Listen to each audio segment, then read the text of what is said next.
Bien, buenas tardes, ¿cómo les va? Arrancamos otra tarde de charlas por Bandera Cuadros. Va a estar en instantes el preparador físico Guillermo Sardi, preparador de futbolistas, de pilotos que ejercen en el día de hoy. Es más, también preparado a Diego Armando Maradona, entre otros. Así que en instantes vamos a tenerlo ya en el vivo, donde acá se acaba de conectar. Ahí le vamos a mandar la solicitud. Vamos a hablar con Guille. También van a poder ver por banderacuadros.com, en las redes sociales, y luego el video completo por YouTube y la página oficial de Instagram. ¿Cómo andas, Guille? Brian, ¿cómo andás? Buenas tardes, ¿cómo les Bueno, va? todo bien, ¿Todo todo, bien? todo tranquilo. ¿Cómo venís llevando esto tantos días? Veo que mucho trabajo por Zoom y demás. Mirá, lo vengo llevando bien, por momentos camino por las paredes y por los techos, pero bien, bien, bien, acostumbrándome. A ver, yo soy una persona que me levanto muy temprano, arranco muy temprano a entrenar gente. Estoy hablando de que a las 6 de la mañana yo entreno empresarios, ¿sí? Y termino a las 9 de la noche. Estoy todo el día en la calle prácticamente. Yo no vuelvo a casa al mediodía porque tengo, gracias a Dios, mucho trabajo. Pero bien, son cosas que se nos ponen en la vida, son obstáculos que hay que sortear y estamos tratando de ayornarnos a todo esto. Tal cual. Y me imagino que, bueno, la preparación ahora es completamente distinta, estar atrás de tus clientes y demás. Me imagino que es otra rutina en sí, cómo es la preparación y demás. Mirá, eh, en principio yo había pactado, te cuento un poquito la historia de la cuarentena, ¿no? Pues ya son casi 50 días. En principio yo tengo una forma de trabajar con, en la cual mis clientes saben los números de los nombres de los ejercicios, saben qué grupos musculares trabajan. Entonces habíamos pactado que yo le mandaba un plan de entrenamiento y los coacheaba por WhatsApp o por una videollamada o por teléfono. Yo no estoy tan de acuerdo con toda la información que hay en las redes sociales, ¿sí? Yo digo que todo no es para todos. Estamos viendo infinidades de cosas, estoy refiriéndome al entrenamiento, ¿no? Bueno, y demás rubros también, infinidades de cosas en entrenamiento que vengo luchando hace 30 años con esto, ¿no? El entrenador es entrenador, no es nutricionista ni es médico. Entonces, siguiendo la historia con mis clientes, empezamos con esta rutina con mucho éxito, con muchos planes, con mucho coacheo, se lo cambiaba semanalmente o cada 2 días, depende de la cantidad de sesiones que tenía por semana. Hay gente que entrena 2 veces por semana, hay gente que entrena todos los días, como los deportistas de alto rendimiento, y hay gente que entrena 3 veces. Hasta que en un momento, bueno, los ejercicios ya iban variando demasiado, la complejidad del ejercicio iba subiendo, y dije, ¿por qué no intentar por Zoom? Y realmente es un golazo, es un golazo, el Zoom es un golazo, ¿sí? Yo estaba negado, no sé si será por mis 60 años o, o por no querer estar trabajando por videocámara, pero está buenísimo, realmente está buenísimo porque es como entrenar al lado del cliente directamente, o al lado del profesional que está entrenando, Brian. Así que bien, muy divertido, ¿sí? Estamos trabajando muchísimas horas. Si bien trabajo del living de mi casa, que es acostumbrar a la familia a que no haga ruido, por ejemplo, o que ellos se acostumbren a mis gritos o a mis tonos de voz que son bastante elevados cuando alguien se equivoca, no en forma de reto, sino para que no se lastime, ¿se entiende? Claro, obviamente es divertido porque, bueno, es algo completamente distinto.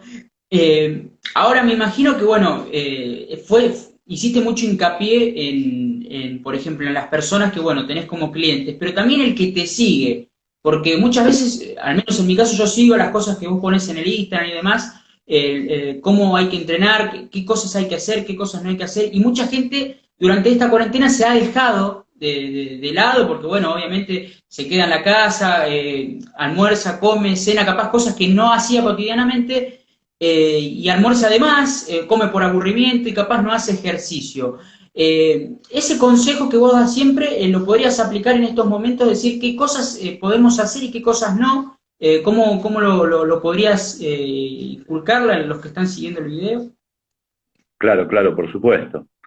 Mirá, yo siempre nombro las tres patas de la calidad de vida. ¿Sí? Para que una persona aumente esa calidad de vida, tiene que llevar una alimentación ordenada, en horarios y adecuada, ¿sí? En cuanto a calorías. Eh, Descansar adecuadamente. Acá en esta cuarentena todos nos acostamos a cualquier hora, yo no, pero todos se acuestan a cualquier hora y se levantan a cualquier hora. Ya no tanto porque hay gente que está empezando a ir a trabajar, pero en principio los primeros 15, 20 días, era una cosa que vos veías gente conectada a las 5 de la mañana, o te mandaban un mensaje a las 3:30 de la mañana.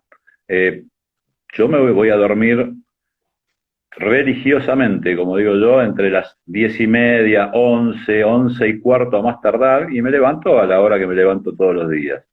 Hay días que me levanto un poquito más tarde, hay días que me levanto un poquito más temprano, pero siempre respetando esas 8 horas de sueño. Y por supuesto, en lo que refiere al entrenamiento, un entrenamiento programado, porque si no, estas tres patas que yo estoy nombrando no funciona alguna, ¿sí? No funcionan ninguna de las tres. A ver, vamos a poner un ejemplo, Brian. Si yo entreno, ¿sí? Me compro una bicicleta de spinning para poner en el living de mi casa porque no puedo ir al gimnasio. Y resulta que, como vos decís, me como en el almuerzo, no sé, un plato de fideos, una torta y después con el café me como unas masitas. No está bien, ¿sí? O a la noche ceno de más y además no ceno en un horario y me voy a dormir sin hacer la digestión. Eso hace muy mal, ¿sí? O me acuesto a las 4 de la mañana y resulta que tengo que hacer un home office a las 9. No estoy durmiendo la cantidad de horas adecuadas para que mi cuerpo regenere célula, por ejemplo, ¿sí? O que nuestro sistema hormonal se ponga en marcha y haga que crezca ese músculo que trabajó, o para que nuestro sistema inmune levante defensas. No sé si soy muy claro o estoy hablando muy difícil. A mí me gusta que la gente entienda, ¿sí? Trato de ser muy simple para explicar. Y en cuanto Sí, al sí. entrenamiento programado, ¿sí? Si yo me programo a entrenar 2 veces, entreno 2 veces. Si me programo a entrenar 3, entreno 3, y si quiero hacer todos los días, como vengo diciendo el Padre Nuestro de la cuarentena, como digo yo, eh, por el cambio de hábito que hemos tenido sobre todo, ¿sí? De lo que estamos hablando, de dormir mal, de comer mal, del estrés que crea esta cuarentena, porque no sabemos hasta cuándo ni cómo será nuestro futuro inmediato. Tratemos de ordenarnos, ¿sí? Si no tenemos orden en la comida, en el sueño y en la actividad física, y estamos perdidos. Porque un día nos va a doler la cabeza porque comimos de más, otro día nos va a doler los cuádriceps porque hicimos, en vez de hacer 3 series de 20 sentadillas, hicimos 5 porque estábamos aburridos, ¿sí? Entonces, programemos, diagramemos, siempre con profesionales, que es la sugerencia que doy yo. No entrenemos todo lo que vemos, porque vamos a gastar más dinero en kinesiólogos después de la cuarentena que, eh, que en hacer las cosas bien. ¿Se entiende? Se entiende, claro. ¿Y cómo fue que llegaste, o sea, me imagino obviamente por gusto, te preparaste, hiciste la carrera y demás, pero llegar al punto de, bueno, entrenar a deportistas, a futbolistas, pilotos, gente del ámbito de teatros o actores y demás, ¿cómo fue ese momento para llegar a donde estás hasta el día de hoy, ¿no? Trabajar con empresarios y demás. Un poco tu carrera. claro. Hace muchísimos años, como te decía, me recibí de profesor de educación física y además yo era jugador de rugby, o sea que yo practicaba el alto rendimiento. Me encantaba entrenar, me gustaba mucho entrenar. El tema es que cuando decidí trabajar de mi profesión, porque hasta ahí trabajaba de cadete en una empresa de publicidad, eh, y en el medio me tocó la conscripción, te estoy hablando hace 30 años, y un poquito más también. El tema era que el rugby, yo jugaba en primero el rugby, me lesionaba mucho, o sea, no es que estaba lesionado, porque la palabra no era una lesión, ¿sí? Grave. Nunca tuve lesiones graves, salvo un golpe en la cabeza, pero que fue mala suerte, digamos. Para que tengas idea, jugué de los 8 años hasta los 30 ininterrumpidamente en alto rendimiento, digamos, después de los infantiles, y nunca tuve un yeso en el cuerpo. ¿Sí? Por eso los que dicen que el rugby es un deporte violento, estadísticamente el fútbol es mucho más violento que el rugby. Hay mucho más yesos en el fútbol que en el rugby. Pero bueno, esa es parte de la historia de mi vida. Tu pregunta es muy buena. Para que tengas idea, cuando empecé de profe de educación física, trabajé siempre en mi querido Club Ferrocarril Oeste con 60 chicos de 5 años atrás. Seguí trabajando, después fui creciendo en las edades de mis alumnos, hasta que llegué a trabajar en fútbol con Grigol y con el gordo Bonini, pobrecito que lamentablemente falleció hace 2 años, un gran preparador físico. Pero lo que no me gustaba del fútbol, o sea, yo siempre busco un poquito más, ¿sí? Para que entiendan la idea. Lo que no me gustaba del fútbol es que yo era un esclavo del fútbol, era un esclavo del deporte. Vos sabés bien que un preparador físico prácticamente convive con los jugadores de fútbol, viajan mucho y no tienen tiempo para ellos, ¿sí? Hay preparadores físicos de mi edad que todavía siguen trabajando, como el de Boca, por ejemplo, gran amigo. Bueno, de hecho, Luis Bonini trabajó hasta hace 2 años en Chile. Eh, y dejé el rugby porque no podía trabajar. O sea, el lunes era casi imposible colgarme o mostrar un ejercicio porque me dolía todo el cuerpo. Entonces decidí dejar, no definitivamente, porque después seguí jugando en los famosos veteranos, ¿sí? Y como yo seguía entrenando, digamos que era la estrella de los veteranos porque era el que más corría. Pero bueno, esas son circunstancias de la vida que me fueron llevando a seguir estudiando. Después hice una licenciatura en alto rendimiento y empecé a trabajar en los gimnasios, ¿sí? Y tuve la suerte de trabajar en un gimnasio muy mediático, que te estoy hablando del año 82, 1982, que quedaba en la avenida Santa Fe y Rodríguez Peña, y como no existe más, puedo decir que se llamaba Mediterráneo, donde conocí parte importante de la farándula, ¿sí? Actrices, actores. Ahí lo conocí al Bambino Veira, mirá, y a Rendo, que era un delantero de San Lorenzo, que iban a hacer facha, como decían ellos. Nosotros venimos a hacer facha acá, porque entrenamos todo el día. Lo conocí ante Garmaz, qué sé yo, la conocía a Tini de Bocur, a Teresa Calandra, que hoy te estoy hablando de gente más grande que yo, ¿sí? Tini de Bocur, un excelente modelo, Tere Calandra, otra modelo terrible también, Ethel Brero, bueno, y muchos más. De ahí yo ya quería hacer otra cosa, ya no quería dar clases en los gimnasios, entonces armé un negocio que era construir gimnasios, o sea, armar los gimnasios. En esa época era la época de los gimnasios, no existían las grandes redes, no existía Sport Club, no existía Megaclub, no existía ninguna de estas grandes redes, y era como el gran negocio del momento, ¿sí? Que dice, se me pianta un lagrimón, dice uno ahí. Bueno, eh, ¿qué te iba a decir? Bueno, y empecé a armar gimnasios en Capital y Gran Buenos Aires, hasta que llegué a tener un gimnasio en La Lucila, en la zona norte. En uno de esos cimbronazos, siempre trabajando con gente mediática, por ejemplo, eh, al gimnasio de La Lucila venía Bernardo Neustadt, por ejemplo.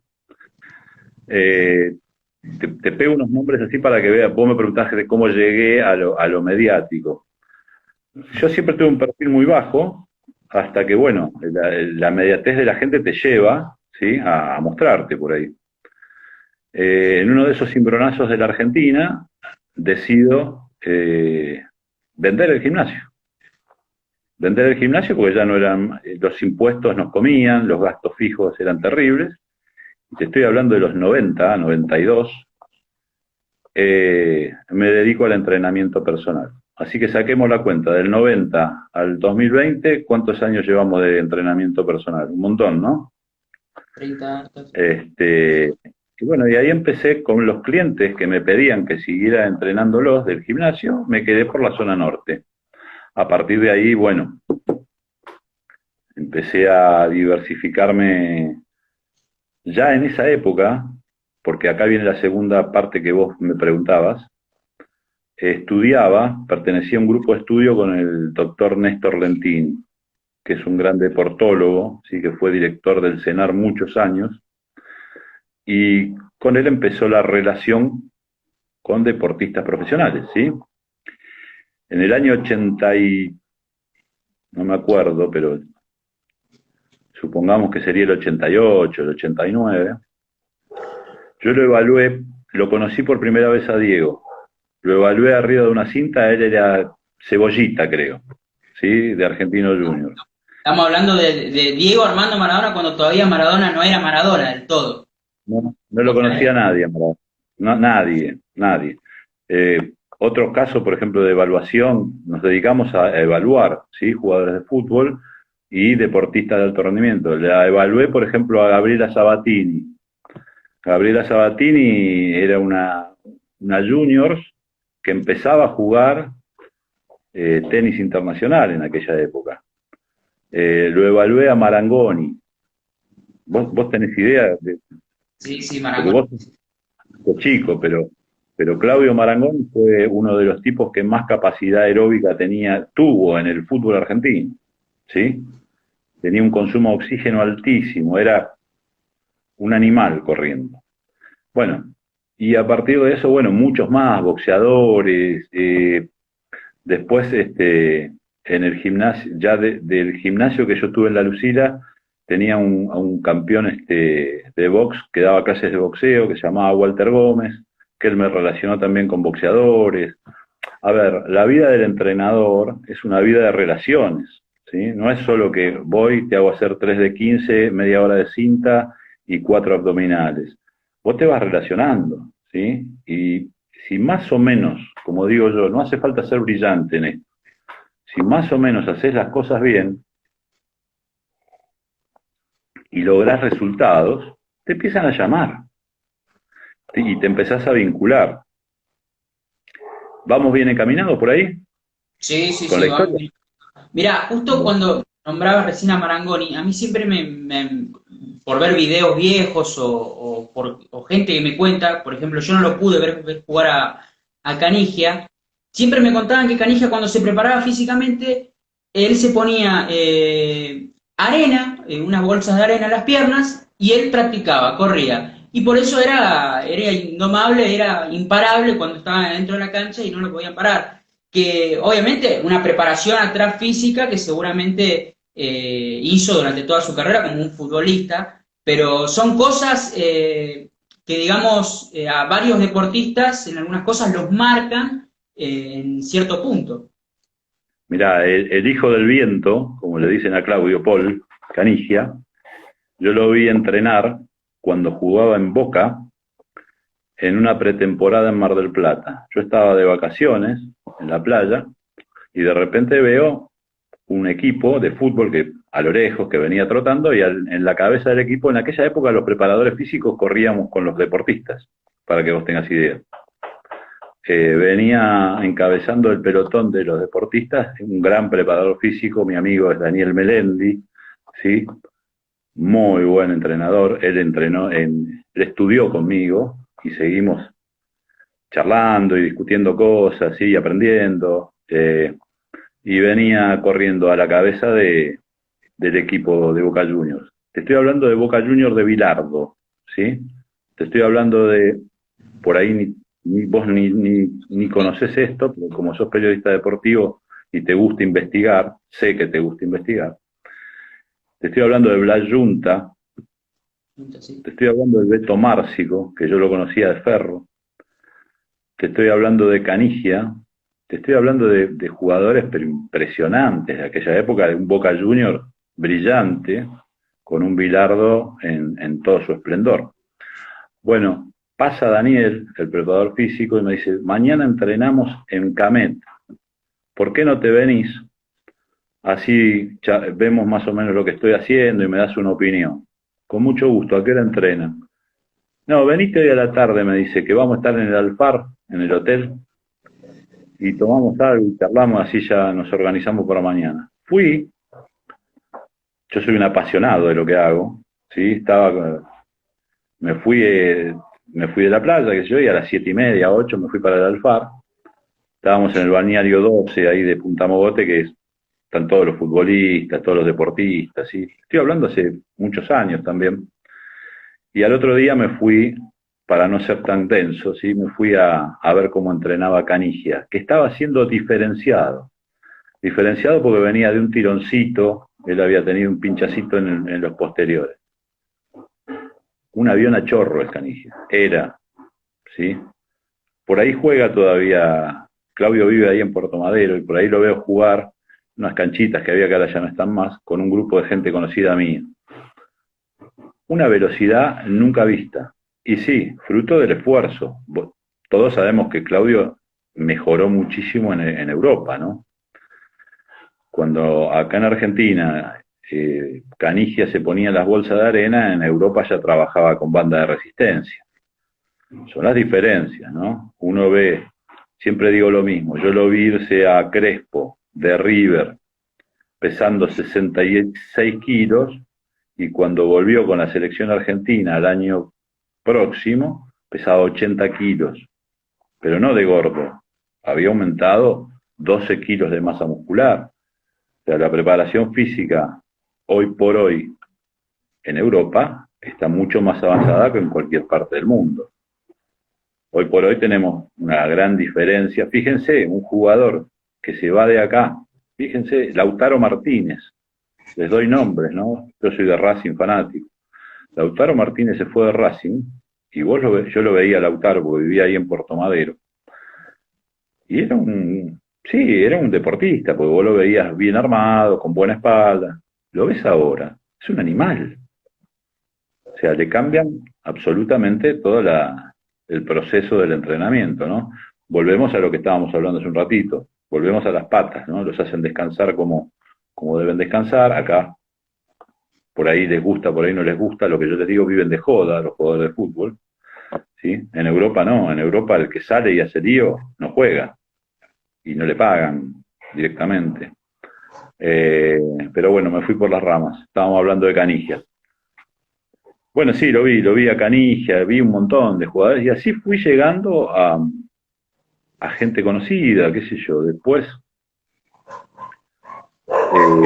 entre modelos, actores, moriscos, abogados famosos, qué sé yo, no sé. Y empresarios que hoy sigo entrenando, que por ahí tengo gente que tengo contrato de confidencialidad, yo que no puedo decir el nombre, ¿sí? Pero son gente muy grosa, hay gente del gobierno, sindicalistas, qué sé yo.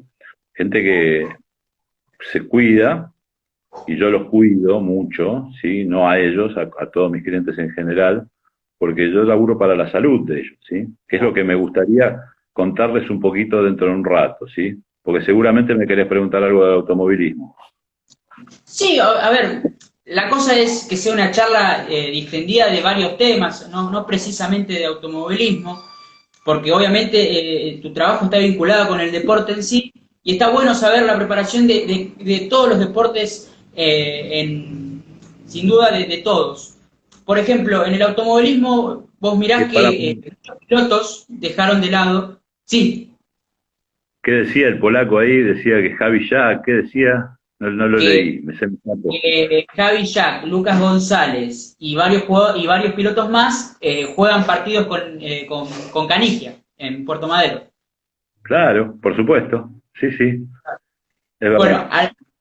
a lo que, por ejemplo, cuando en el automovilismo llega Pechito López, en el año 2007-2008, muchos pilotos, no te digo que se habían dejado, pero la preparación física empezó a ser distinta porque Pechito les elevó la vara a todos. Por ejemplo, el Pato Silva, bueno, Guillermo Ortelli, el Guri Martínez, muchos pilotos que tal vez en ese momento no era tanta la preparación física como es hoy, y sin dudas, obviamente, le fue cambiando la cabeza, bueno, lo físico, la manera hasta de manejar, que sin duda hoy los pilotos más jóvenes te das cuenta que es más físico que a la hora de conducir, o sea, cuenta mucho más lo físico que a la hora de manejar. ¿Cuánto factor tiene, ¿no? La preparación en sí para subirse arriba de un auto de carrera? Muchísimo, muchísimo. Mirá, yo empecé en el automovilismo como una experiencia con un piloto que es un amigo, ya que no corre más, que se llama Alejandro Leguizamón, personaje hermoso, ¿sí? Al cual quiero mucho y a su equipo también, que fue mi primera experiencia por allá por el 2006, 2007, en el Top Race. No existía el Top Race Series todavía, era Top Race Juniors y Top Race Series, no existía el B6. Bueno, empecé con Ale, que no era un piloto, él había tenido un accidente muy grande en el TN, tuvo que creo, no sé si 12 o 14 fracturas en la columna, tenía una tibia fracturada, estaba excedido de peso, o sea, era un desafío muy grande para mí y para él. Bueno, logramos descender de peso, logramos que se sintiera bien arriba del auto, y después justamente el equipo de él empezó a crecer. Entrené varios pilotos ahí, entrené a Villeres, después estaba Gastón Villeres, el piloto que vive en Las Flores, que está corriendo ahora en karting y en FIA 600 virtual. Eh, Después en el equipo, bueno, estuvo Josito Di Palma, un vago hermoso, que yo le decía que tenía que entrenar y él decía, ¿para qué? Yo vivo arriba de los autos, si bien comparto con Josi que el mejor entrenamiento es el karting y correr todos los fines de semana, no comparto que la fuerza, ¿sí?, que tienen que trabajar, por ejemplo, los pilotos que corren en turismo carretera o en cualquiera de las categorías del TC Moura, TC Pista Moura, ¿sí?, tienen que tienen que laburar mucho la resistencia aeróbica, tienen que aprender a comer e hidratarse, porque ellos van a 60 grados arriba del auto, o a 60 y pico de grados a veces. Con la pistola de calor le tirábamos la pedalera y a veces estaba a 67 grados de temperatura. Vos me entendés lo que te estoy diciendo, ¿no? Sí, sí. Hay pilotos, para la gente que por ahí está escuchando, que bajan con los talones de las botitas quemadas, ¿sí? Pero no porque se prende fuego el auto, por el calor que despide, tienen el motor en carne viva. Y todos esos factores que yo les estoy contando son factores que actúan sobre el físico. Si yo no entreno la resistencia aeróbica, no voy a tener resistencia mental. Si no entreno la fuerza, la perceptividad que van a tener mis movimientos para mover el volante en una maniobra o en un sobrepaso, o en un obstáculo que se nos cruce, por ahí se pegan un palazo adelante, un chapa chapa y se cruza alguno, ¿sí?, en un trompo, hay que esquivarlo, porque hay que seguir. Y lo mejor es, como dicen todos los pilotos, seguir por la parte gris, porque en cuanto tocaste el pasto, seguramente o se te rompe el faldón de adelante, o se te llena de pasto las tomas de aire y tenés que ir a boxes para que no recaliente, y si tenés suerte salís del pasto, y si no te quedás, ¿sí? Bueno, con Ale Leguizamón hicimos un laburo muy lindo, como les estaba contando, después fue creciendo el equipo, vino Gastón Villeres, un chico en esa época, Gastón, que no le gustaba entrenar tampoco. Los pilotos, como bien vos dijiste, no... fue un antes y un después de Pechito, es tal cual lo decís vos. Hoy por hoy tenemos un Rossi terriblemente entrenado, tenemos a este que le dicen Soplete, que no me acuerdo el apellido, ¿cómo es? ¿Te Hay acordás? varios, porque Bueno, tantos sobrenombres a los pilotos que. pero no importa. Eh, Hay gente que Illa. entrena al Soplete Milla. Yo lo veo entrenar por los videos, es un animal entrenando, ¿sí? Ellos entrenan con un gran preparador físico que se llama Charlie Mellado, que está ahí en un Sport Club. Eh, Después, ¿quién vino al equipo? Eh, bueno, vino una mujer. A ver, ayúdame con el nombre. Julia ¿Quién? Balari o No, Violeta Perni. antes. Violeta Perniche. Violeta vino antes de Julia. En esa época yo ya estaba trabajando con otros deportistas. Cuando vino Julia Valario y no, nunca la tuve a Julia. Bueno, y después entrené a otros deportistas como Lucas Carabajal, por ejemplo. Bueno, Una, Lucas sube los videos y son una locura cómo trabaja Lucas contigo. bueno, Lucas es un talento, un chico talentoso. Trabajábamos en equipo con Nelly Giscafre, que es una psicóloga deportiva muy buena, y con una de mis nutricionistas, y ese año que entrenamos, año y pico que entrenamos con Lucas juntos, Lucas mejoró un montón. Salió subcampeón del TC Pista Moura ese año. Y con un auto, y si vamos a hablar en términos de automovilismo, que no era ni para estar entre los 10, ¿sí? Lucas es un talento, realmente es un talento, pero como todos los talentos, le cuesta el entrenamiento. Pero cuando agarraba mecha y se daba cuenta que era arriba del auto, no se cansaba, porque los pilotos se bajan del auto, vos viste cómo se bajan, exhaustos, ¿sí? Extenuado. Deshidratados aparte, descompensados, no saben dónde están, pierden a veces, ¿sí? A mí me ha tocado escuchar por la radio en el Top Race, no importa quién es el piloto, pero estaba en el equipo, ¿sí? No sé en qué parcial estoy, dijo, ¿sí? Era un día en Rosario, que me acuerdo que el piloto que ganó el Series, que era flaco, se me van los nombres, conozco tantos pilotos que se me van los nombres. Bueno, pero el piloto que ganó se bajó del auto y tuvo que ir a enfermería porque estaba descompensado. Entre el calor que hacía y los gases que ellos inhalan arriba del auto, pierden la noción.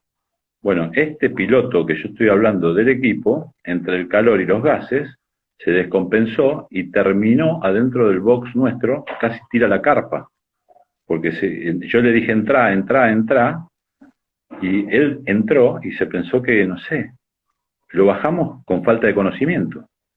Me acuerdo como anécdota que no me peleé, pero le dije a los chicos de carburando, muchachos, no se me metan acá porque hay que reanimarlo a este piloto, ¿sí? Y les estoy contando algo real del automovilismo que muchos no lo saben, ¿sí? Porque todos vivimos del podio, vivimos del champagne, ¿sí? Y de las gorritas, como digo yo. Pero el automovilismo es un deporte de alto riesgo y de alto rendimiento, ¿sí? Ayer no, hace 2 o 3 días hablaba con el Bebu Girolami, el cual nunca lo entrené, pero siempre hablábamos, lo ayudé mucho con una rodilla a él, ¿sí? Con un deportólogo. Bueno, estamos hablando del Bebu, ¿no? Un piloto de alto nivel, lo conozco desde que tiene 13, 14 años, que andaba en bicicleta ahí con el hijo de Hugo Cuervo en Puerto Madero también, y hablábamos de lo peligroso que está el automovilismo. A nivel mundial estamos hablando, ¿eh? Sí, sí. Que cada vez hay que entrenar más, volviendo al tema, porque hay que estar... Bueno, antes los pilotos no entrenaban lo físico perceptivo. Esto que ustedes ven a veces por las redes sociales, que jugamos con luces o con números, ¿sí? O que le tiramos una bolsita de nylon y la tienen que atrapar en el aire antes de que caiga, pero antes tienen que picar la pelota 2 veces, ¿sí? O sea, todo este entrenamiento que hacemos los ayuda a la reacción, ¿sí? Los ayuda a reaccionar. ustedes calculen que ellos van a 250 y a veces más arriba del auto, ¿sí? Y es como digo yo voy por la ruta a 200, se me cruza un perro y me mato. Ellos van a 250 y se le cruzan perros todo el momento, a todo momento. Entonces tiene que saber reaccionar para qué lado van y para qué lado no van, ¿sí? Y corren en circuitos con paredones, corren en circuitos con el mar ahí, como corren no me acuerdo si es en Viedma o, no sé, tengo una mezcla de circuito en la cabeza porque he viajado tanto con el automovilismo también. Comodoro, me acuerdo cuando te conocí a vos, que nos íbamos para Concepción, ¿era o para dónde? No íbamos a 9 de julio. 9 de julio. Gran carrera, ganó Villeres. Ganó Villeres, sí, sí. Es más, nosotros nos conocimos con Frechero, un día que yo fui a Puerto Madero, Frechero me presenta y luego viajamos con el polaco a una carrera del 9 de julio de Top Race, que bueno, que es la que gana Villeres en 2015. Sí, señor. Que vos llevaste una picada, me acuerdo. Mirá cómo me acuerdo de todo. Tal cual. ¿Te acordás cómo llovía? Terrible ese día. ¿Eh? Sí, llovía mucho ese día, llovía mucho. Tal cual. Era muy peligroso ir en la ruta ese día. Uf. Sí, bueno. Es lindo, el automovilismo es muy lindo, tiene muchas anécdotas. ¿Querés que te cuente a quién le dije que no lo podía entrenar por horarios? A ver, contame, a ver. Yo conocí a un gran piloto, que gracias a Dios somos muy amigos y se está recuperando, que se llama Mauro Giallombardo, ¿sí? Maurito había salido campeón del turismo carretera y quería entrenar conmigo. Y yo no lo podía entrenar, le dije, Mauro, no te puedo entrenar. Y él no podía entrenar en otro horario. Lo sigo viendo, a Mauro, al padre también, a Néstor, tenemos una amistad, pero bueno, siempre dije, ¿por qué habrá sido que yo no lo entrené a Mauro Giallombardo? Gran piloto y gran tipo, y hoy está haciendo todo para recuperarse. Una recuperación difícil. Muy. Él tuvo, es como, hay una palabrita que hoy está de moda que se llama resiliencia, ¿viste? Él tuvo una resiliencia superior a la de Del Potro, superior, hablando de deportistas, ¿no? Vos calculás que Mauro estuvo... Sí, terminá y completo. Mauro estuvo, no sé, un año en el Fleni, prácticamente sin respuesta cerebral, ¿sí? O sea, podía ver, podía mirar, pero no podía hablar, no podía levantar un dedo, no tenía respuesta cerebral. Hoy camina por la calle, hace notas, maneja, se subió arriba un karting, se subió arriba un turismo carretera ya, ¿eh? Se casó, creo, se está por casar, no me acuerdo, con una chica divina que lo acompaña y lo conoció ahí en el Fleni también. Sí. Pero bueno. Mira, justo diste en una tecla donde yo quería arrancar hace un tiempito atrás cuando estábamos hablando de, bueno, de los pilotos, de los deportistas. Mauro tuvo un accidente muy difícil. Por ejemplo, me hace acordar al accidente que tuvo, por ejemplo, Schumacher. ¿Por qué? Y acá viene la comparación. Schumacher había, aparte de ser piloto, multicampeón de la Fórmula 1, jugaba al fútbol, hacía natación, hacía boxeo, corría, hacía bicicleta. Y él tuvo un accidente muy grave que hasta el día de hoy le cuesta salir y es muy reservado lo que le está sucediendo hasta el día de hoy. Pero pudo salir. Y otro tipo de persona en un accidente así, creo que es muy difícil que lo lleve y lo saque adelante. Pero un deportista con tanta preparación física, que está constantemente entrenando, que hace varios deportes en sí, creo que le da esa luz de decir, bueno, puede salir adelante porque ya lo tiene incorporado, porque es una preparación física, como le pasó a Mauro, que lo pudo saber llevar y que dentro de todo pudo salir adelante. Es verdad. Todos los que en algún momento fuimos deportistas, tenemos algo que se llama resistencia al esfuerzo, ¿sí? La resistencia al esfuerzo es un poquito lo que cuando comenzamos la charla yo te decía, yo siempre quiero un poco más, ¿sí? Si bien es arriesgado a veces, porque a veces los límites te los vas poniendo vos y no respetás límites. Vos dijiste, Mauro tuvo un accidente muy complicado. Hacía 2 meses atrás, ¿vos te acordás que Mauro se tuvo que tirar del auto incendiado? Sí. O 3 meses atrás del accidente. O sea, Mauro fue, claro, Bueno, a Mauro se le incendió el auto, a Mauro se pegó un palo terrible, y se fue a esquiar.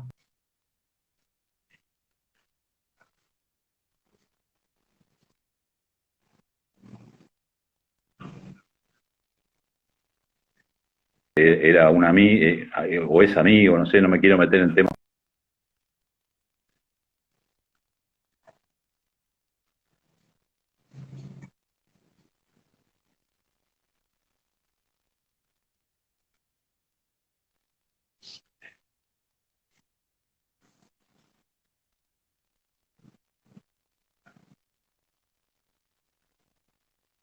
Hicimos deporte, tenemos ese atrevimiento de seguir y no quedarnos.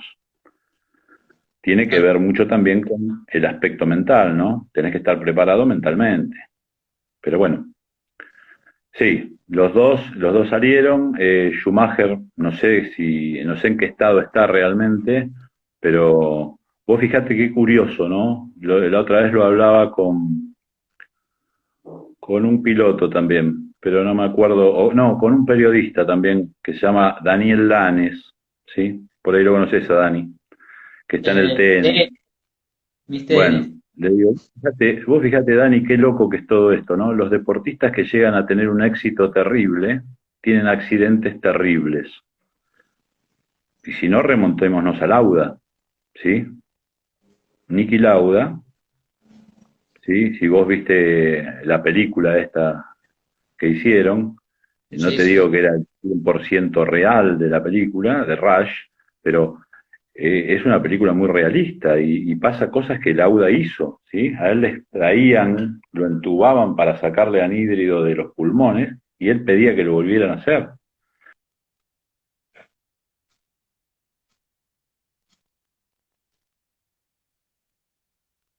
En el terreno del automovilismo, ¿no? Como director deportivo o metido, ¿viste? El que le gustan los fierros es una pasión impresionante. Yo extraño mucho a veces no estar o ir a un autódromo.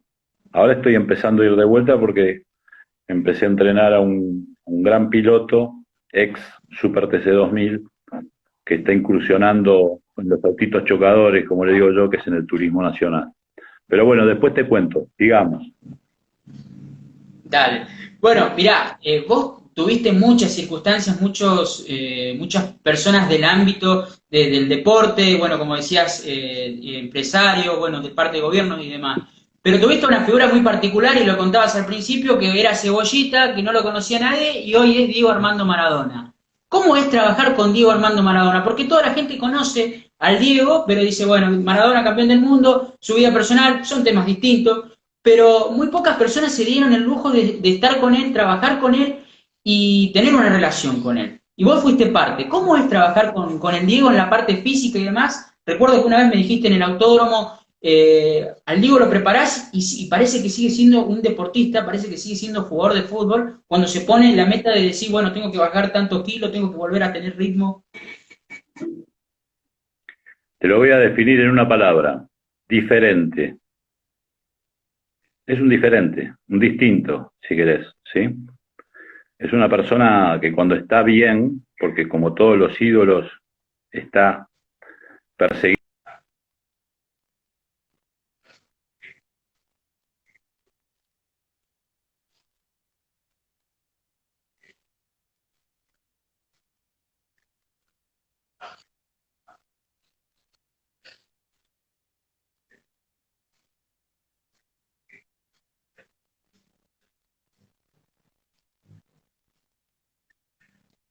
Guille, Guille, perdón, se te entrecorta y con delay. No, Guille, no te puedo, o sea, te escucho con delay.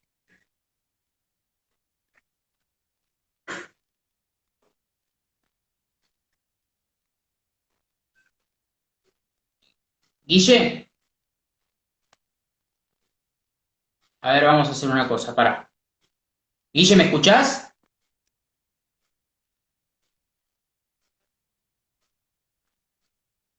Vamos. Guille, ¿me escuchás? Ahí está.